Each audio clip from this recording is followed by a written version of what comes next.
자, 이제 80번 이어서 갑니다. 80번 문제 들어가기 전에 납세 의무자 한번 보죠. 자, 재산세 납세 의무자는 시험에서 많이 언급되니까 반복해서 이렇게 보셔야 되는데, 재산세는 6월 1일 현재 사용수익 처분할 수 있는 권리, 소유권을 가지고 있는 사람, 그 사람을 사실상 소유하고 있다. 사실상 그러면 소유권을 가지고 있는 사람이 납세 의무자가 됩니다. 그러면 6월 1일 날 부동산을 매매로 취득했다면 자기 앞으로 뭐 안 했어도, 소유권 등기는 안 했어도 사용수익 처분할 수 있는 권리, 소유권 취득이니까 등기 안 했어도 매수자가 사실상 소유자예요. 근데 사실상 소유자가 여러 명일 수도 있죠. 왜? 공유재산은 지분권자 각자가 납세 의무자가 됩니다. 자기 뭐만큼? 지분만큼. 그죠? 근데 많이 물어보는 게 요거예요. 주택을 구분 소유, 이 얘기는 뭐죠? 주택은 건물하고 토지하고 통합해서 재산세를 계산하는데, 여기 주택의 건물과 부속 토지 소유자가 서로 달라요. 그러니까 주택의 건물은 갑의 이름으로 등기되어 있고 토지는 을 이름으로 등기가 됐다. 따로따로 소유했다고 그래서 따로따로 계산하는 게 아니라 주택은 건물하고 토지를 통합해서 한꺼번에 재산세가 나오면 그걸 시가 표준액 비율로 안분 나눠라. 시가 표준액. 시험에서는 시가 표준액이 아니라 면적 비율로 나눈다, 이렇게도 출제가 됐었어요. 면적이 아니라 뭐 시가 표준액 비율로 나눠서 각각 소유자를 납세 의무자로 합니다. 또 하나, 그래서 여기 사실상 소유자가 납세 의무자예요. 그런데 여기는 의제 납세 의무자다 그래서 얘들은 소유자가 아닌데도 납세 의무자가 될 수 있죠. 첫 번째, 개인의 이름으로 등기가 된 사실은 종종재산이에요. 근데 개인의 이름으로 등기가 됐으면 요거 뭐 해야 돼요? 신고해야 돼요. 내 이름으로 등기를 했지만 내 거 아닌데요 라고 신고해야 되는데 신고 안 했어요. 그럼 누가? 공부상 소유자가 내라 이거죠. 두 번째, 법원으로부터 뭐 받았어요? 파산 선고 받았죠. 파산 선고가 받으면 그걸로 끝나는 게 아니라 파산재단에서 파산 절차가 끝날 때까지 몇 년 소요되는데 그 기간에 재산세 내야 돼요. 누구를? 공부상 소유자. 그 사람의 이름으로 파산 선고 받았으니까 파산 선고 받은 사람도 납세 의무자가 된다. 그러니까 어떤 분은 아니 파산 선고 받았다는 얘기는 뭐예요? 납부할 능력이 없잖아. 그런데도 납세 의무자를 해놔야 나중에 이거 공매 처분하게 되면 그 낙찰 대금에서 당해세 먼저 가져올 수 있죠. 그래서 납세 의무자를 하는 겁니다. 또 이렇게 해서 공부상 소유자를 납세 의무자로 하고, 또 사업시행자, 도시개발 사업이 끝나서 환지 처분 되돌려주고 남는 땅, 보류지 또는 채비지에 대해서는 뭘로? 사업 시행자가 납세 의무자고, 신탁법에 수탁자 이름으로 등기는 되어 있어도 실질적인 소유자는 위탁자죠. 신탁재산은. 그래서 위탁자가 납세 의무자. 납세 의무자 중에서 가장 많이 물어보는 게 매수계약자예요. 매수계약자. 국가 등이 소유하고 있는 재산을 일반 매매가 아니라 연부 계약을 체결하고 몇 년 동안 나눠서 주는 조건으로 계약을 하고 대금 결제 끝나지 않았는데 미리 사용권을 넘겨받았다. 그건 무상으로 사용한다. 이렇게 얘기해요. 그래서 이런 경우는 무상으로 사용을 하되 납세 의무자로 하겠다 이겁니다. 또 소유권 귀속이 분명하지 않다는 얘기는 소유권 소송이 있어서 소송 중에 있는 재산이나 또는 공부상 소유자가 장기간 행방불명돼서 생사를 알 수 없다. 그럴 때는 소유권 귀속이 분명하지 않다. 그래서 사용자를 납세 의무자로 합니다. 또 하나, 아까 맨 위에 6월 1일 사실상 소유자가 납세 의무자라고 그랬죠.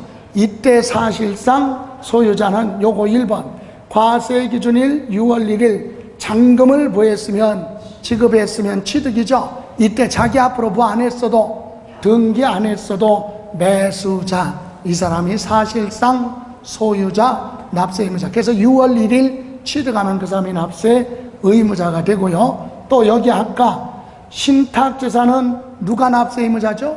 위탁자.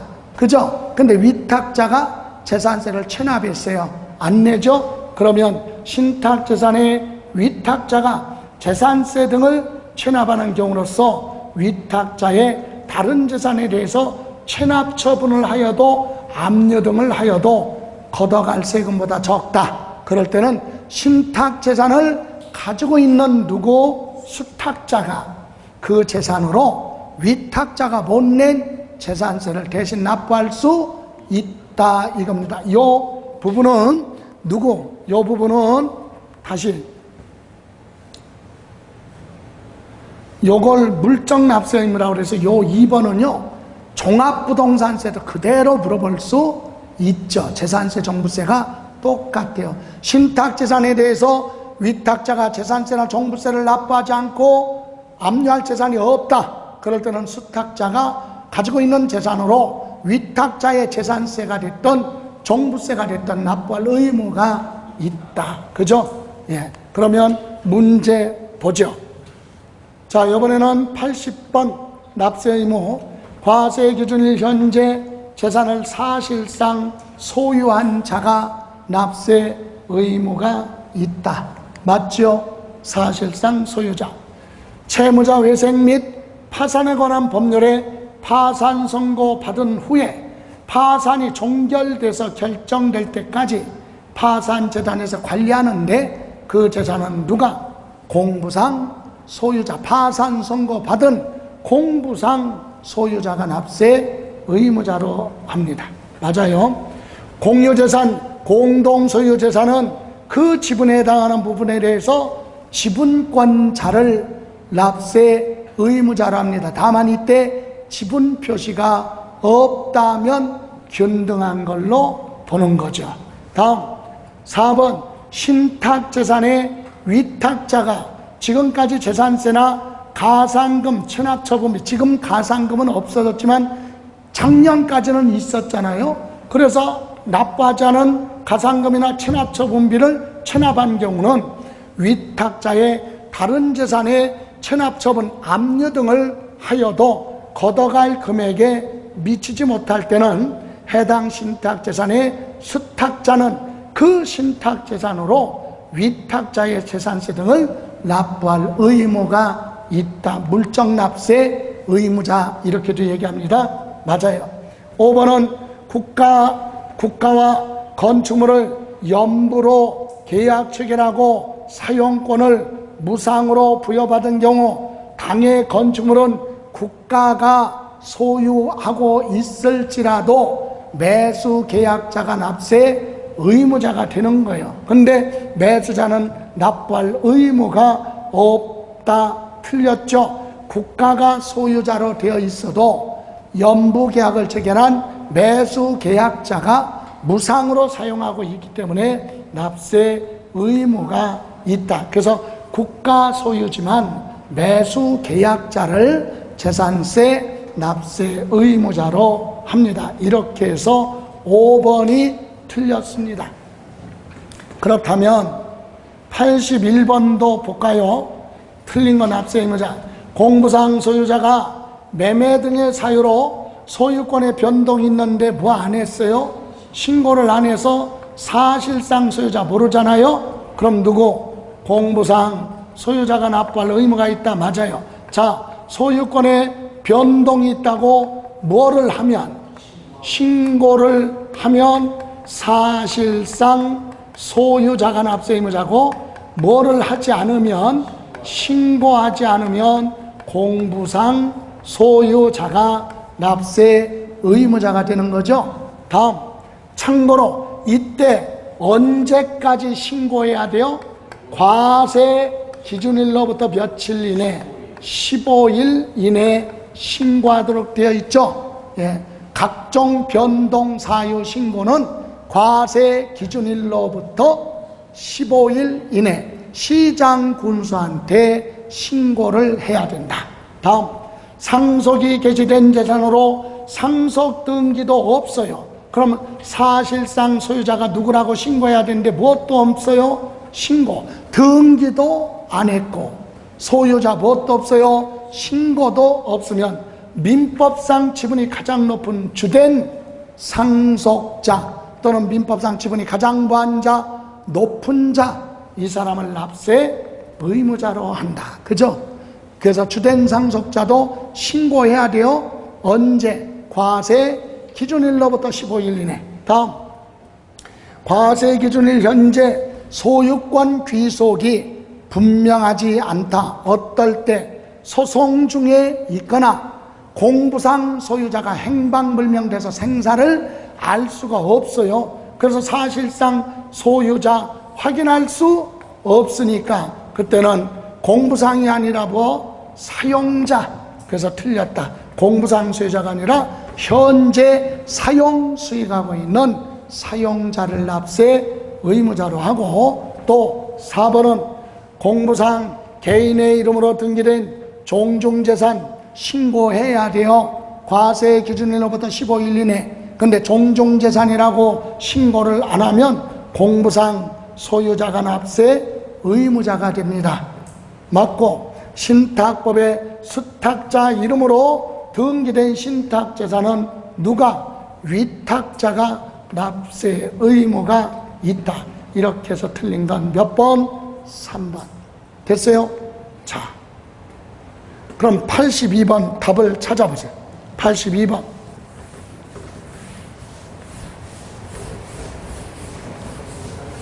소유권 분쟁이 생겨서 소송 중에 있으니까 누구 건지 소유권 모르죠? 또는 공부상 소유자가 장기간 행방불명돼서 생사를 알 수가 없다. 그럼 현재 그 부동산을 뭐하는 거? 사용수익하는 사용자가 납세 의무자가 됩니다. 그죠? 예. 자, 그럼 이제 다음 문제 들어가기 전에 재산세 과세 표준과 세율 결론부터 얘기하면, 세율은요 34회에서 출제가 됐으니까 세율 같은 거는 특별히 기억할 필요는 없어요. 그런데 과세 표준은 올해 뭐했어요? 개정된 거니까 알아야 되겠죠. 재산세 과세 표준은 개정이 됐어요. 주택에 대해서. 자, 여러분, 재산세는 토지하고 뭐는 건축물은 과세 기준일 현재 시가 표준액의 공정시장 가액 비율 구체적으로 70% 곱해. 그래서 과세 표준이 나옵니다. 근데 개정된 건 뭐라고 그랬죠? 주택은 시가 표준액의 공정시장 가액 비율 다주택자면 60% 곱해서 과세 표준 나옵니다. 이렇게. 그런데 개정된 게 다만 요 단서 규정이죠. 요렇게 과세 표준이 나왔는데 다만 요 과세 표준이 무엇보다 과세 표준 상한액이 정해져 있어. 그 금액보다 뭐하면 크면 요 과세 표준이 과세 표준 상한액보다 뭐하면 크면, 이를테면 요렇게 계산한 과세 표준이 1억인데 과세 표준 상한액을 계산했더니 9천만 원 나왔다. 그러면 요 과세 표준 금액이 상한액보다 크잖아요. 그죠? 그때는 뭘로 한다? 과세 표준 상한액으로 한다. 요것을 초과할 수 없다. 세금 부담을 줄여주겠다. 그래서 한도가 정해져 있어요. 과세 표준 상한액으로 한다. 이게 개정된 부분이다. 이거. 다시 한번, 여러분, 주택의 과세 표준은 시가 표준액에다가 공정 시장 가액 비율을 곱해서 나온 게 과세 표준이죠. 그런데 이 금액이 무엇보다 과세 표준 상한액이 정해져 있는데 그 금액보다 뭐하면 크면 뭘로 하라? 과세 표준 상한액으로 하라 이거예요. 이해가세요? 크면 상한액, 적으면 적은 금액 그대로. 이해가세요? 자, 그러다 보니까 요게 뒤에랑 관련이 있어요. 그러다 보니까 여기 보세요. 재산세는 전년도 부과된 세금의 일정 금액을 초과할 수 없다. 그래서 세부담 상한 비율이 있죠. 상한 비율이 있어요. 비율이 있는데 이때 토지하고 버는 건축물은 100분의 150을 부과할 수 없다. 초과할 수 없다. 그런데 주택은 올해 개정돼서 주택은 상한 비율이 없어요. 왜? 여기서 상한액이 정해져 있기 때문에 그걸 초과해서 세금이 많이 나올 수가 없으니까 의미가 없죠. 그래서 주택은 뭐가 없다. 뒤에 가서 상한 비율이 없다. 세부담 상한 비율 없어요. 토지 건축물은 몇 프로? 100분의 150. 주택은 상한 비율이 없다. 그거까지. 다음 선박하고 항공기는 그냥 시가 표준액으로 갑니다. 그리고 또 하나 여기서 세율은 토지 건축물 주택이 있는데 하나만 본다면 그래도 제일 낮은 건 이거죠. 분리과세 제일 낮은 거 저율. 농지 목장용지는 1000분의 얼마? 0.7. 제일 높은 건 뭐예요? 사치성 재산은 몇 프로? 4%. 그리고 고급 선박은 5%인데 고급 선박은 부동산이 아니잖아요. 그래서 부동산 중에서는 4% 사치성이 제일 높다. 요 정도만 보시면 되고, 예. 자, 그러면 여기까지에 대한 내용을 문제로 한번 봅니다.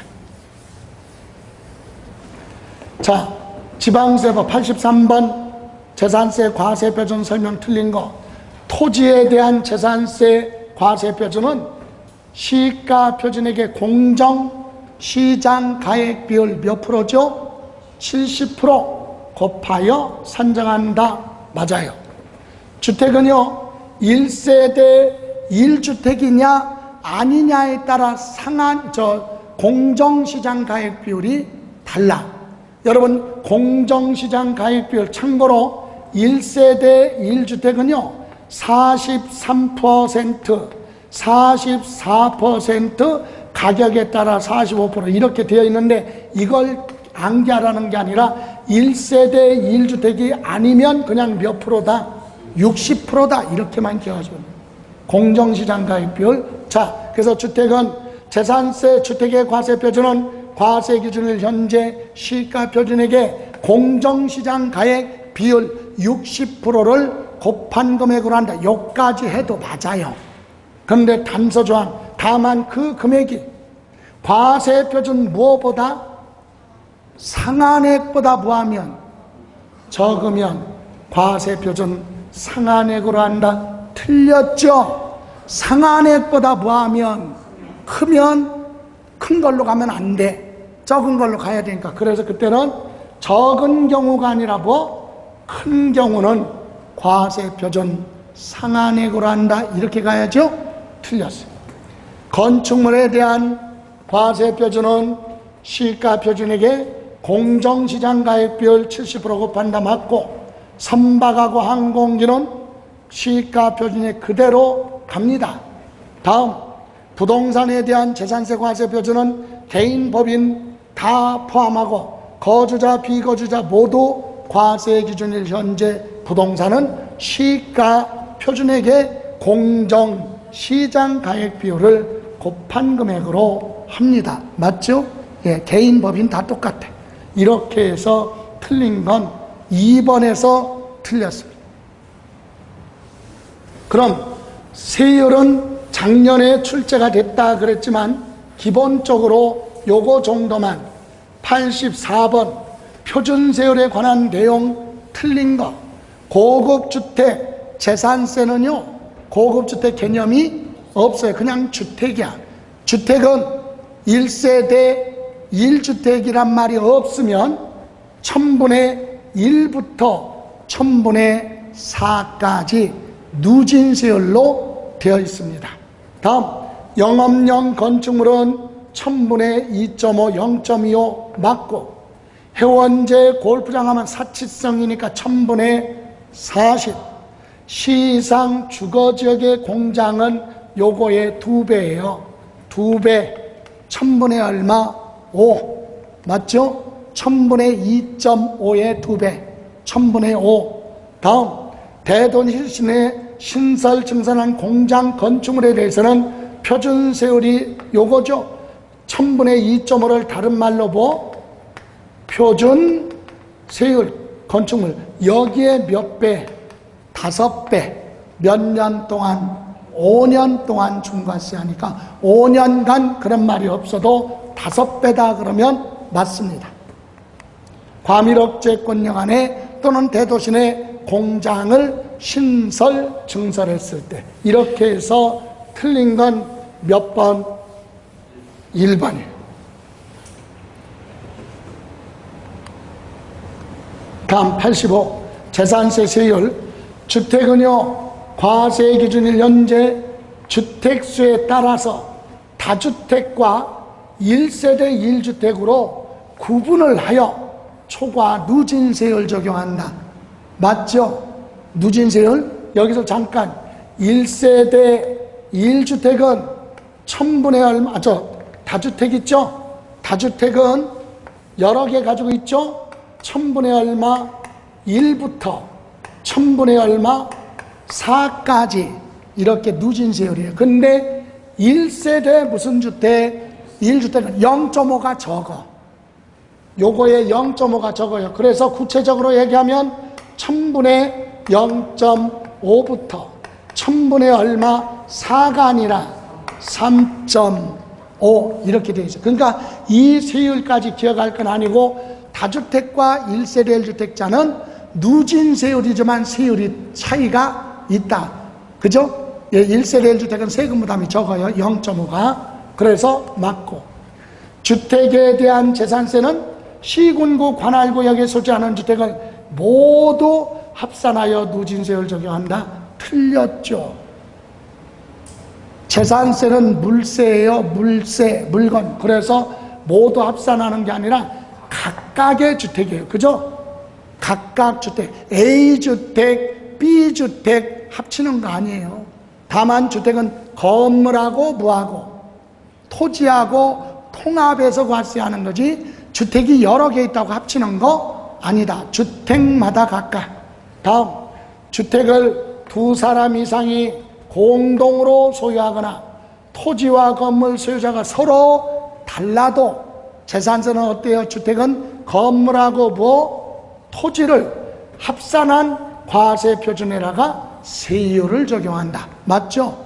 주택은 소유자가 같든 다르든 간에 건물하고 토지하고 통합해서 합쳐서 과세 표준을 계산하고 거기에 한꺼번에 세율 적용하는 겁니다. 맞아요. 주거용으로 사용하는 건축물과 부속 토지를 합산한 과세 표준액에 일반 주택 또는 고급 주택 구분하지 않고 주택별로 초과 누진세율을 적용한다. 맞죠? 주택은 건물하고 토지하고 합쳐서 누진세율을 적용한다. 각각. 다음, 다가구 주택은 한 세대가 독립하여 구분 사용할 수 있도록 구획된 부분을 하나의 뭘로 봐요? 주택으로 보고. 그래서 각각 잘라서 세금 계산해야 세부담이 적죠. 이렇게 해서 틀린 건 2번이 됩니다. 2번. 예. 자, 그러면 이제 재산세 그 다음 문제 들어가기 전에 부가징수 잠깐 보고 가죠. 재산세는 부가징수, 즉 고지서 발부하죠. 고지서에는 토지는 9월 16일부터 9월 30일까지 납부기간이 기재되어 있고, 그 다음에 주택은 절반은 2분의 1, 요거는 7월달, 나머지 2분의 1은 9월달. 근데 20만원 이하는 부담이 크지 않으니까 한꺼번에 고지서 발부하라. 그래서 주택은 건물하고 토지하고 통합해서 재산세 계산하면 부담이 크니까 절반은 7월, 절반은 9월인데 20만원 이하면 한꺼번에 7월 달에 고지서 발부한다. 이거죠. 그리고 건축물은 7월 며칠, 16일부터 7월 30일. 물론 선박항공기도 같습니다. 이걸 우리는 뭐라고 한다? 정기분이라고 해요. 매년 똑같다 이 얘기입니다. 이해가세요? 그런데 여기서 이때 고지서에는 이런 날짜를 기재하죠. 고지서에 그걸 납부기간, 납기 이렇게 얘기하는데 이때 고지서는요, 납부기간 시작되기 며칠 전, 5일 전까지 고지서를 발급하도록 되어 있고, 고지서 발부할 때 관할구역에 있는 토지에 대해서는 소유자한테 고지서 몇 장? 한 장으로 발부합니다. 그럼 토지 말고는 물건마다 고지서 발부할 수도 있고 종류별로 고지서 발부할 수도 있죠. 다음, 이때 시장, 분수구청장은 재산세 계산해서 고지서 발부하려고 봤더니 한 장당 징수할세액이 2,000원 미만은 소액 징수 면제다. 그래서 그런 규정에 따라 고지서 발부하지 않습니다. 2,000원이 안 돼. 자, 이렇게 정기부는 매년 날짜가 정해져 있는데 수시부가가 있어요. 수시부가는 7월달, 9월달이 안 됐어도 고지서 발부할 수 있다. 어떨 때? 수시부가 사유가 발생했을 때. 수시부가 사유는 물어보지는 않지만 세금을 포탈할 우려가 있거나 아니면 오랫동안 휴업표 받아 보니까 납부할 능력이 없거나, 그죠? 예, 이런 경우, 그런 경우는 뭐 할 수 있다? 7월달, 9월달에 안 됐어도 바로 내라고 할 수 있습니다. 다음, 재산세 고지서 나갈 때는요, 같은 물건에 대해서 지역자원시설세 소방분이 있어요. 소방분, 지역자원시설세. 소방분이 뭐죠? 불에 탈 수 있는 거. 그럼 재산세 과세 대상이 뭐예요? 토지, 건축물, 주택, 선박, 항공기죠. 이해가세요? 그래서 소방분 하면 선박하고 뭐예요? 건축물, 주택, 뭐 빼고? 토지 빼고 불에 탈 수 있는 거. 예, 이런 물건, 부동산 중에는 건축물, 주택, 선박이죠. 이런 걸 가지고 있으면 화재가 발생할 수도 있기 때문에 소방분 지역자원시설세를 매년 부과해요. 별도로 계산해, 별도로. 그런데 별도로 계산하는데 재산세 고지서에 같이 나란히 기재하면 업무도 간소화되고 비용도 절감할 수 있죠. 그래서 하여야 한다 그러면 안 되지만 이렇게 병기 나란히 기재할 수 있다 이거지.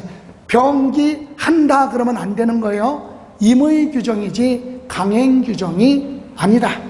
이렇게 해서 부가징수에 대해서 봤습니다. 그럼 이 부분에 대해서 86번 문제 갑니다. 자, 2023년도 귀소 재산세 부가징수에 관한 설명 틀린 것 단, 세액 변경 수시부가 사유가 없다. 토지분 재산세는 언제? 9월달. 맞죠? 예.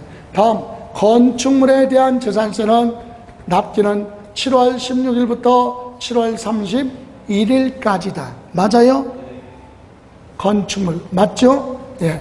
재산세 징수하려면 재산세 납세 고지서를 납기 개시 며칠 전, 5일 전까지 발급하라. 맞고, 주택분 재산세로서 해당 연도 부가세액이 20만원 이하면 한꺼번에 고지서 발부해요. 그런데 9월 말일이 아니라 7월 16일부터 7월 31일까지. 그죠? 다음, 재산세 물납하려는 자는 물건으로 납부하는 거죠. 기한 10일 전까지 시장 군수구청장한테 물납 신청서 제출해야 됩니다. 맞습니다. 이렇게 해서 틀린 건 몇 번? 4번. 이번에는 재산세 부과 징수에 대해서 옳은 것 87번. 기업, 시장, 군수는 과세 대상, 누락, 위법, 착오 등으로 인하여 이미 부과한세액을 변경하거나 또는 수시 부과해야 할 사유가 발생했다면 7월달, 9월달이 안 됐어도 수시로 부과 징수할 수 있다. 맞죠? 수시 부과. 다음, 재산의 소유권 변동 또는 과세 대상 재산의 변동 사유가 발생했는데 과세 기준일까지 등기가 됐으면 신고 안 해도 돼요. 근데 등기가 되지 않았다. 그럴 때는 공부상 두고 소유자는 신고해야 돼요. 언제까지? 과세 기준일로부터 며칠? 15일 이내에 신고하라. 맞죠? 조금 더 들어가면 어디에? 부동산 소재지 관할시장, 군수, 구청장한테 증빙자료 갖춰서 신고하라. 다음, 디귿. 재산세 납세 고지서에 기재된 납부기한까지 고지서 받고 납부기한까지 완납하지 않은 경우 체납된 조세의 3% 가산세가 붙습니다. 고지세액의 몇 프로? 3%. 고지서 받고 안 내면 3% 납부지연 가산세가 붙죠? 가산하여 징수한다. 맞아요. 재산세에 부과되는 재산세 부가세는 재산세 낼 때 따라가는 세금이 부가세죠. 그건 지방 교육세인데 재산세액의 100분의 얼마? 20에 지방 교육세가 따라가는데 도시지역분 재산세 뭐한다? 포함. 여기서 들려서 도시지역분은 뭐하고? 제외. 일반 지역보다 도시지역에 있는 사람은, 부동산을 가지고 있는 사람은 재산세를 일반 지역보다 많이 내. 근데 그거 많이 냈는데 지방교육세도 또 따라서 많이 낼 수는 없다. 이중부가니까. 그죠? 그래서 지방교육세 계산할 때는 도시지역분 말고 원래 재산세만 몇 프로? 20% 따라갑니다. 이렇게 해서 올바른 거 그러면 기억, 니은, 디귿. 답은 3번이네. 그죠? 3번.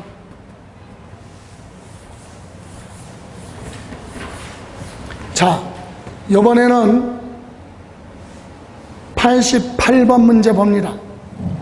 지방세법상 재산세 부과 징수에 관한 설명 틀린 거. 시장군수는 토지 외의 재산에 대한 재산세는 건축물 따로, 주택 따로, 선박 따로, 항공기로 구분한 물건별로 고지서 한매로 발부할 수도 있고, 아니면 종류별로 고지서를 발급할 수도 있다.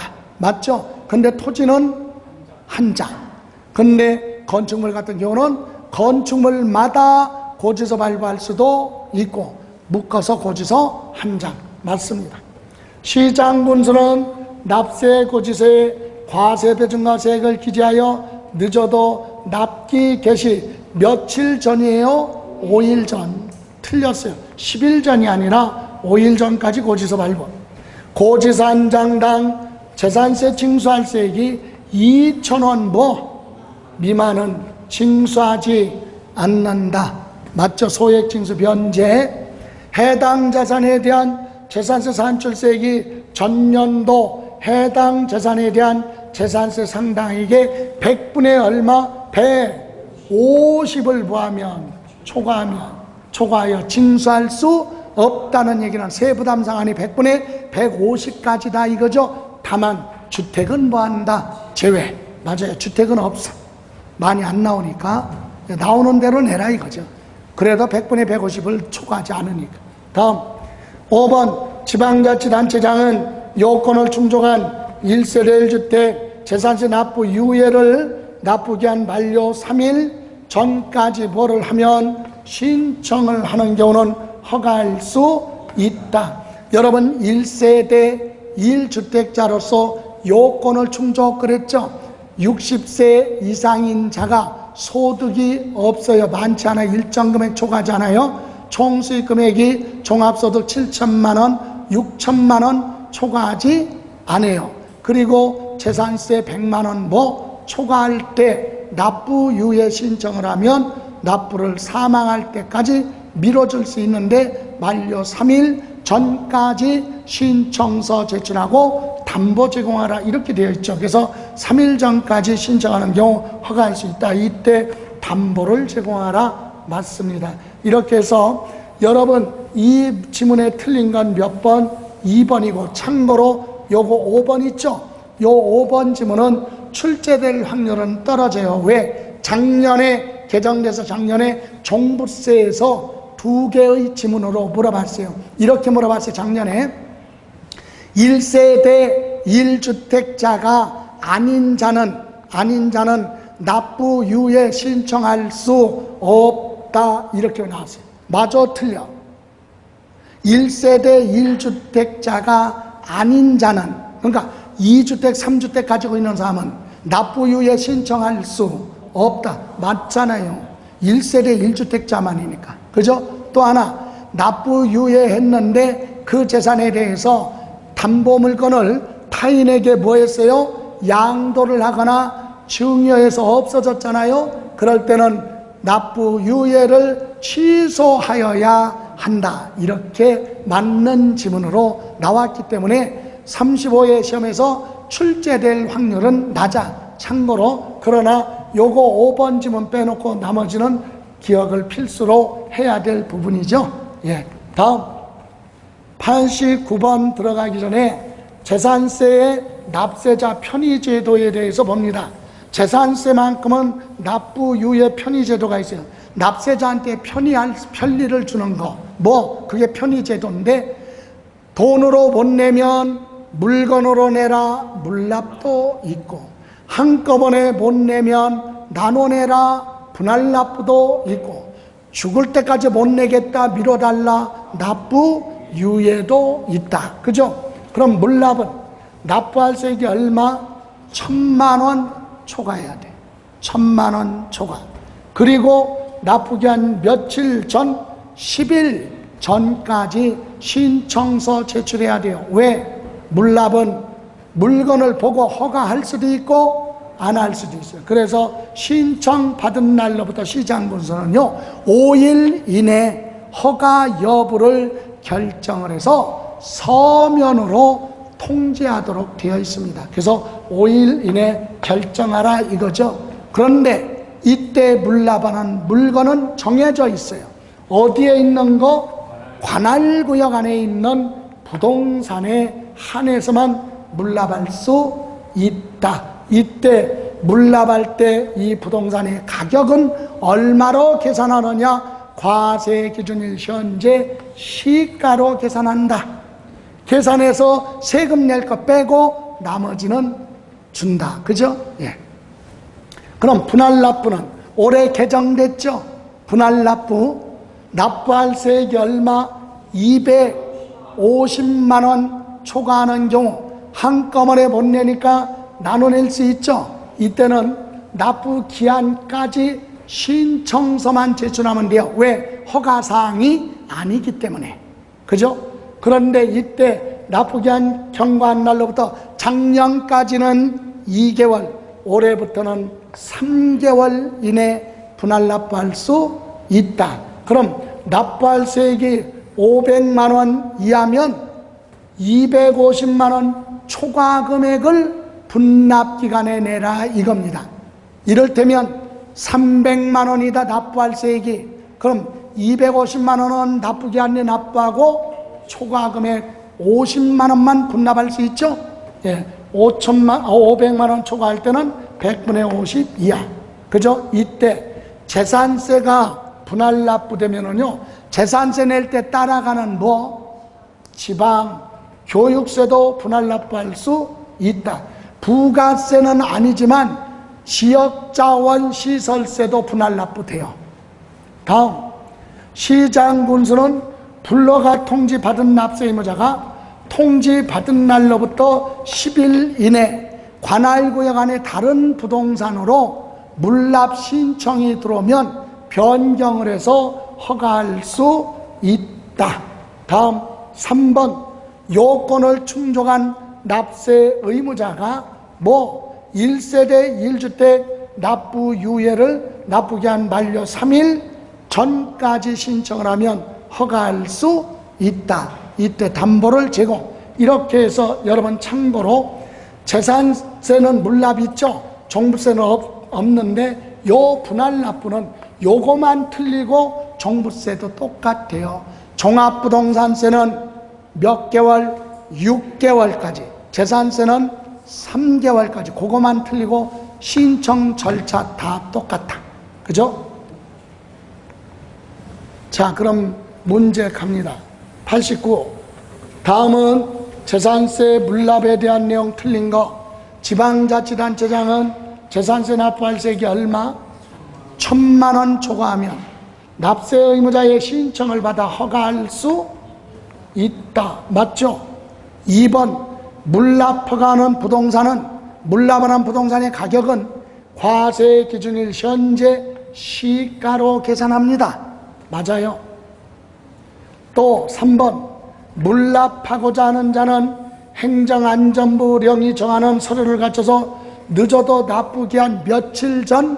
10일 전이야. 10일 전. 틀렸어요. 5일이 아니라 10일 전까지 신청서 제출하면 4번 이어집니다. 물납 신청을 받은 지방자치단체장 하면 재산세는 시장군수구청장이죠. 신청받은 날로부터 5일 이내 허가를 한다 안 한다 여부를 결정을 해서 서면으로 통지하라 그랬어요. 맞아요. 5번 납세고지서에 나란히 기재하는 걸 병기라고 하죠.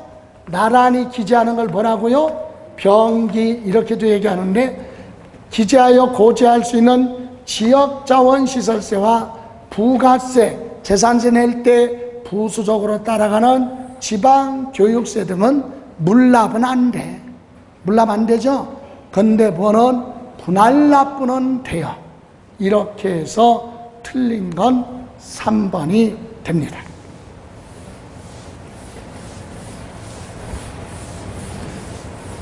자, 90번 분할 납부 봅니다. 지방자치단체장은 재산세 납부할 세액이 얼마? 250만 원. 종합부동산세도 똑같아. 250만 원 초과하면 납부기한이 경과한 날로부터 2개월 이내에 분할 납부할 수 있다. 틀렸어요. 그죠? 몇 개월? 틀렸죠? 예? 몇 개월까지? 3개월로 수정했어요? 예. 3개월. 3개월까지 분할 납부. 2개월 아니에요? 예. 또 납세 의무자는 재산세 납부할 세액이 얼마? 500만 원을 초과하면 100분의 50 이하. 50 하면 안 돼요. 전부를 분납할 수 있다. 틀렸죠? 전부가 아니라 100분의 얼마? 50 이하를. 시험에서는 100분의 50을 그렇게도 물어봤어요. 100분의 50 하면 절반 내란 얘기죠. 그게 아니라 절반 이하. 그래서 틀렸고. 지방자치단체장이 분납신청서를 받은 경우 이미 고지한 납세고지서를 납부기한 내에 납부해야 될 납세고지서와 분납기간에 납부해야 될 납세고지서로 구분하여 수정하고 별도로 고지하라. 맞습니다. 그럼 4번 재산세 납부할 세액이 500만 원 이하면 250만 원 납부하고 초과 금액을 분납할 수 있다. 맞아요. 지방세법 규정에 분납하고자 하는 자는 납부 기한 내 신청서만 제출하면 되죠. 허가사항이 아니니까. 이렇게 해서 틀린 건 몇 번? 2번. 그죠? 500만 원 뭐 할 때? 초과할 때는 100분의 50 이하. 자, 납부유예 문제 출제될 확률은 떨어지지만 개념 정도 재산세나 종합부동산세 똑같아요. 그래서 납부유예 문제 한번 봤는데 과세 기준일 현재 1세대 1주택일 것 맞죠? 요건이 1세대 1주택자가 아닌 자는 납부유예 신청할 수 없다. 그리고 과세 기준일 현재 만 몇 세? 60세 이상인 사람이 1세대 1주택자라. 그죠? 아니면 1세대 1주택자인데 주택을 몇 년 이상? 5년 이상 가지고 있던가. 이렇게 되는 거예요. 1세대 1주택자로서 몇 세? 60세 이상이거나, 아니면 1세대 1주택을 몇 년 이상? 5년 이상. 60세가 안 됐어도 5년 이상 가지고 있으면 된다. 그죠? 다음, 전년도 총 급여액이 7천만 원 이하, 아니면 종합소득이 6천만 원 이하, 이렇게 소득이 크면 안 돼. 이하일 것. 그리고 해당 연도 주택에 대한 재산세 납부할세액이 100만 원을 부하라. 초과. 그 주택 하나인데 그거에 대한 재산세가 100만 원 초과. 공시가격이 10억 정도 되면은요 100만 원 정도 나와요. 그래서 공시가격이 10억이면 실거래 가격은 한 15억 정도 되는 주택은 100만 원 정도 나와. 그럼 납부유예 신청할 수 있다. 이때 납부기한 만료 10일 전까지 신청하는 경우는 허가할 수 있다. 틀렸죠. 그죠? 예. 어디서 틀렸어요? 10일이 아니라 3일 전까지 신청하라. 참고로 담보를 제공해야 됩니다. 그죠? 재산세, 종부세가 똑같아요.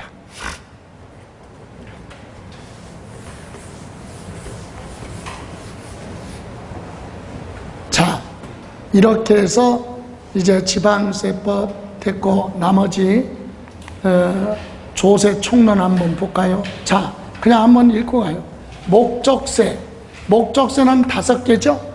농어전득별세, 교통에너지 환경세, 그리고 지방교육세, 지역자원시설세, 또는 여기 지방교육세, 교육세, 이렇게 몇 가지? 5가지.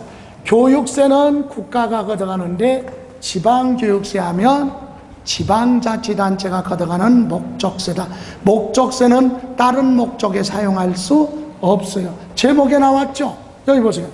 글자 그대로 농어촌특별세, 농촌이나 어촌을 지원하는데, 교육정책에, 교통에너지 환경정책에, 지방자치단체 교육정책에, 지역마다 자원이나 시설을, 자원을 보존하거나 개발하거나 시설을 유지 관리하는 데 사용하겠다. 그죠? 이게 목적세고요. 그래서 이런 목적세인데 여기에 지방교육세하고 대표적으로 농어촌특별세는 독자적으로 세금 계산할 수 없어서 다른 세금 낼 때 따라가는 부가세, 부수적으로 따라간다.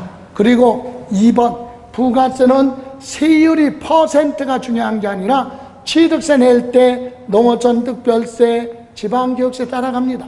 등록면허세 낼 때도 감면받았을 때 농어촌특별세, 지방교육세, 재산세는 농어촌특별세는 없지만 지방교육세, 그리고 종합부동산세, 양도소득세에서는 농어촌특별세가 있지만 지방교육세는 해당되지 않는다. 참고로 여기서 요거 기억하시고 여기서 요거 기억하시고 2가지.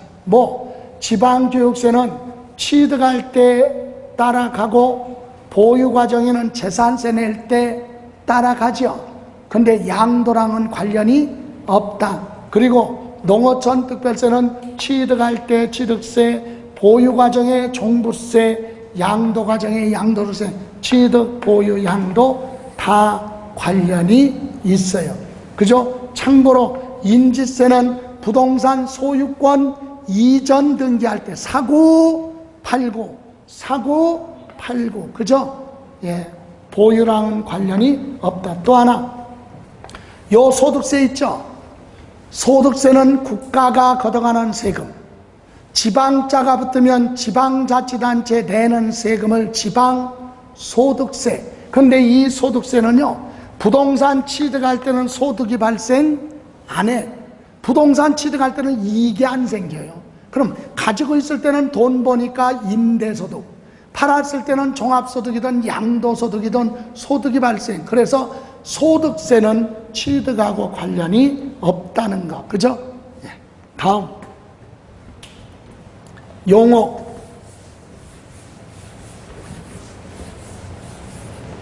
평범하게 나오면 용어 물어볼 수 있어요. 납세자가 뭐죠? 세금에 관련된 모든 사람들. 납세자라고 하죠. 그래서 납세자는 납세 의무자와 세금을 걷어다가 내는 사람 징수 의무자죠. 합쳐서 넓은 의미의 납세자 이렇게 얘기합니다. 그죠? 그럼 세무공무원은 지방세 부과 징수 업무 등을 업무를 위임받은 공무원을 세무공무원 이렇게 얘기합니다. 국세청에서 세무공무원은요 별도로 모집을 해요. 그건 전문적인 게 필요하니까. 근데 지방자치단체는 업무를 지방자치단체의 장이 당신은 내년도 재산세과 가서 근무해. 그러면 재산세 담당하니까 세무공무원이야. 근데 세무서에 근무하는 국세 담당 세무원은 공무원 모집할 때 뽑을 때부터 전문적인 지식이 필요하기 때문에 세무공무원을 별도로 뽑아요. 좋아요. 참고로. 다음. 보통징수가 뭐죠? 과세권자 국가나 지방자치단체가 세금을 계산해서 고지서 발부하는 거죠. 고지서로 세금 내라고 하는 거지. 그래서 과세권자가 과세표준과 세액을 결정이 뭐예요? 계산을 해서 고지서 발부하는 거죠. 고지서 발부했다는 얘기는 세금 내라 언제까지 이렇게 기재된 거야. 다음. 신고 납부는 누가 하는 거예요? 납세 의무자가 스스로 과세표준과 세금을 계산을 스스로 해서 무엇도 하고 신고도 하고 납부까지 하라. 그죠? 다음. 그러면 요거 둘 다 성실하게 안 하면 뭐가? 가산세 적용되죠? 예. 그런데 참고로 여기서 신고 납부는 안 했으면 신고 불성실, 납부까지 안 하면 납부 불성실. 그런데 뭐는? 보통 징수는 처음부터 뭐 나와? 고지서 나와요. 그럼 고지서 받고 안 내면 뭐만? 납부, 지연, 가산세. 신고랑은 별개다. 그죠? 다음. 가산세는 납세자의 의무를 이행하지 않았으니까 법에 따라 산출한 세금에 더해서 내는 거죠. 가산. 더해서 걷어가는 세금을 가산세라고 한다. 다음. 과세표준은 세금을 계산할 때 기초가 되는 물건의 가격이나 아니면 수량으로 계산할 수도 있죠. 요걸 가격으로 가는 걸 종가세라고도 하고 수량 등으로 표시하는 걸 종량세라고도 합니다. 그래서 등록면허세는 과세표준이 금액이 아니죠. 등록면허세, 말소등기 같은 건 건수로 하잖아. 한 건, 두 건, 세 건. 수량. 다음. 납세 의무자가 각종 신고로 납세 의무를 이행할 장소 지정해놨죠. 거기를 납세지라고 한다. 여러분, 체납처분비가 뭐예요? 납세자가 지방세예요. 지방세. 그래서 납세자 재산을 뭐합니까? 체납처분은 압류, 운반, 공매, 경매 처분할 때까지 들어간 일체의 비용을 지방세에서는 뭐라 그래요? 체납처분비. 그러면 국세에서는 똑같은데 강제징수비 이렇게 원래는 체납처분비라고 했는데 순우리글로 개정이 됐어요. 국세는. 근데 지방세는 아직 손을 못 봤어. 그래서 체납처분비 하면 전문적인 거 아니면 몰라요. 근데 강제징수비는 그래도 이해가잖아요. 강제로 세금을 걷어가는데 들어가는 비용. 자, 다음. 제척기간은 뭐죠? 국가나 지방자치단체가 납세 의무자한테 세금을 내라 할 수 있는 법적 기간, 그죠? 부과권 행사할 수 있는 법적 기간을 얘기하는 거고, 소멸시효는 납세 의무자가 과세권자가 세금을 내라 그랬잖아요. 근데 납세 의무자가 계속 안 내. 그럼 강제로 어떻게 뺏어가야죠. 징수, 압류 등을 할 수 있는 법적 기간. 그게 뭐예요? 징수권, 소멸시효. 그래서 법적인 기간. 그래서 소멸시효라고도 한다. 압류할 수 있는 법적 기간. 제적 기간은 세금을 내라 가산세 부과할 수 있는 법적 기간이죠. 예. 그러면 여기에 대한 내용을 92번 볼까요? 세목별 부가세 설명 틀린 거.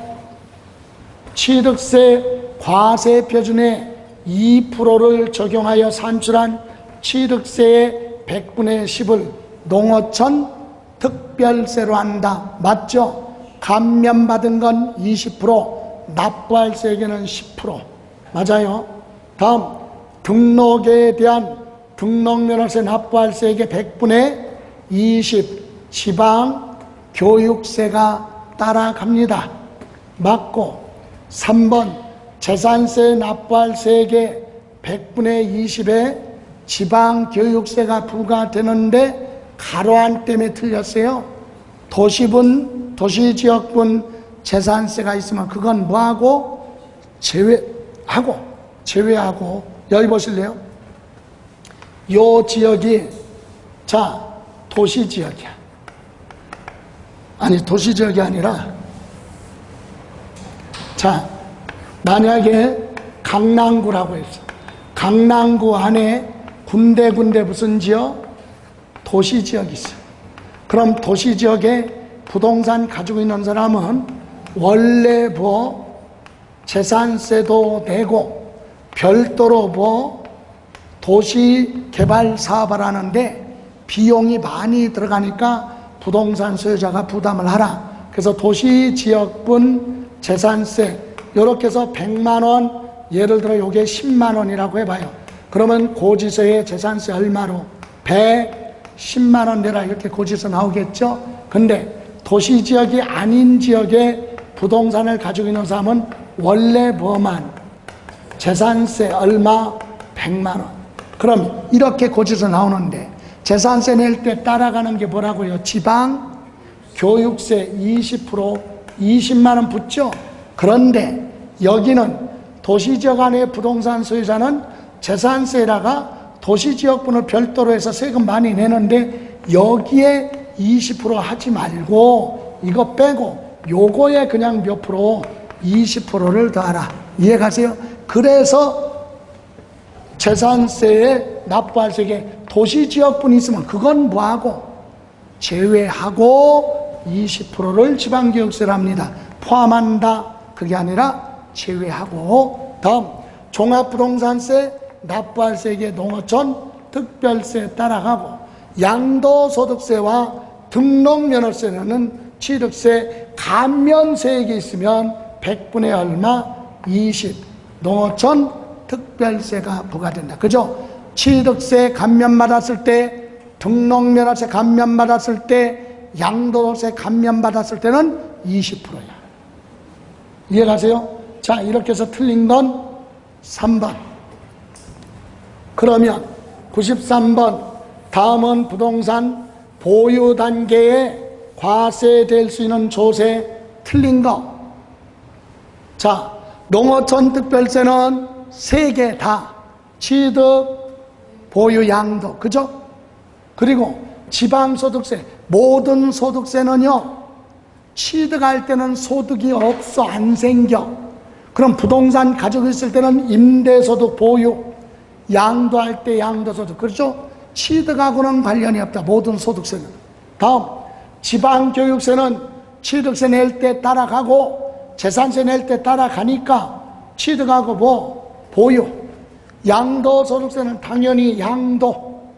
부가가치세도요, 토지 말고 건물 취득할 때 10%, 보유 과정에 임대소득에도 부가가치세, 건물 팔았을 때 취득, 보유, 양도 다 관련이 있다. 이렇게 해서 이런 거 나오면은요, 부가가치세 공부하면 안 돼. 문제를 만들기 위해서 들어간 거니까. 그죠? 그래서 우리는 늘 보던 거 농어촌 특별세, 지방교육세, 지방소득세, 양도소득세는 알면 되죠. 그죠? 예, 이렇게 해서 문제에 보유 단계에 과세될 수 있는 조세 틀린 건 4번이잖아요. 양도소득세는 양도할 때만. 다음 94번 거주자 갑은 6월 10일 날 직계 존속 부모로부터 상가 부동산을 매매로 취득해서 소유하고 있는데 갑한테 부과될 수 있는 조세로 옳은 것 그랬죠. 2000 몇 년?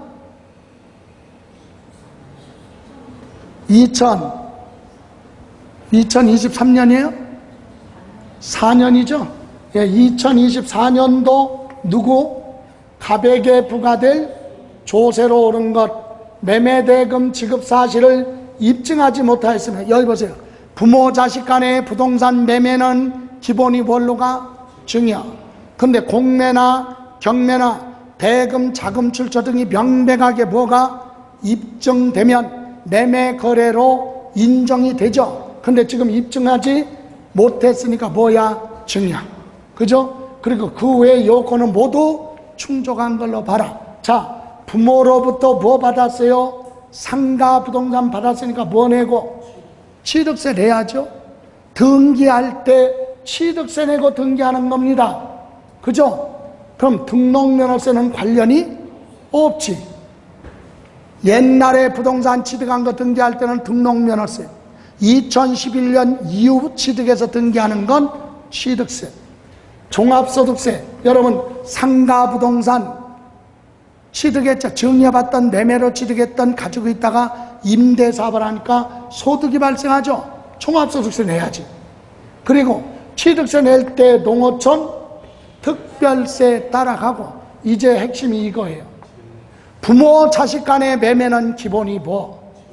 증여세 내야죠. 재산세 언제 취득했어요? 6월 10일 날, 6월 1일 지나서 취득했죠. 보유세 관계 없지. 납세 의무 없다. 그죠? 6월 1일 소유자가 납세 의무자. 얘는 6월 10일 날 취득했어요. 그래서 부모가 납세 의무자. 그래서 답은 몇 번? 3번. 그죠? 여러분 여기서 부동산 취득해서 등기할 때는 뭐 낸다? 취득세. 그죠? 예, 그거 기억하시고. 다음, 요번 시험에서 출제될 확률 높다 그랬어요. 납세 의무 성립 시기, 확정 시기, 세금 내야 될 의무가 언제 생기느냐 이거죠. 예, 요거 잠깐, 요거는 한 5분만 쉬었다 해요. 집중력 가져야 되니까. 예.